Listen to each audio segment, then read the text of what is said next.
You just saw me set up my Supercube. That is my souped up GameCube. And yes, every console mod on that GameCube is on my link tree. And by the way, that's not Super Mario Sunshine. That's Super Mario Eclipse. It's a modded version of Super Mario Sunshine. And if you haven't checked it out yet, you absolutely should. Think of it as a better version of Super Mario Sunshine that also just happens to have 120 additional stars and all new levels.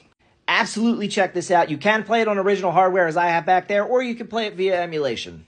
But if you're interested in a Supercube, let me tell you what I've put into this thing.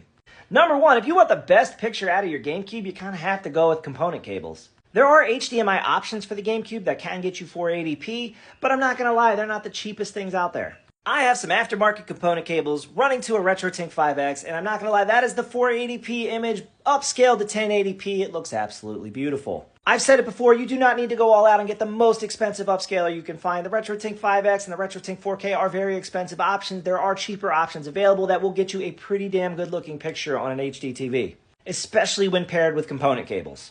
Next, this GameCube has had its power supply replaced with a USB-C power supply. That enabled me to drop the clunky brick that you usually needed to power the GameCube. It's a quality of life mod, not necessary at all.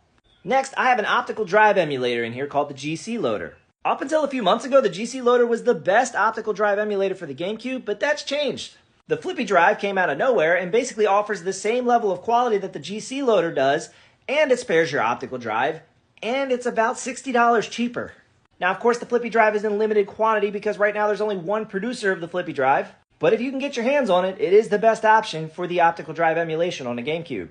Finally, we have internal Bluetooth adapters courtesy of my friends at LaserBear. It is the same technology that powers these external adapters I like to show off. It's just much more discreet and, to be honest, cooler looking, and you don't have to sacrifice your ports to be able to use it. And last but not least, just for fun, we can't forget that I also have a Game Boy player under there. By far, the Game Boy player on the GameCube is the best way to play Game Boy games on your TV using original hardware, because there's actually just a Game Boy Advance in the Game Boy player. That's kind of what makes it so cool. And all these things together are why I call this thing the Supercube. Was it necessary? Probably not. Does it make me happy? It sure does.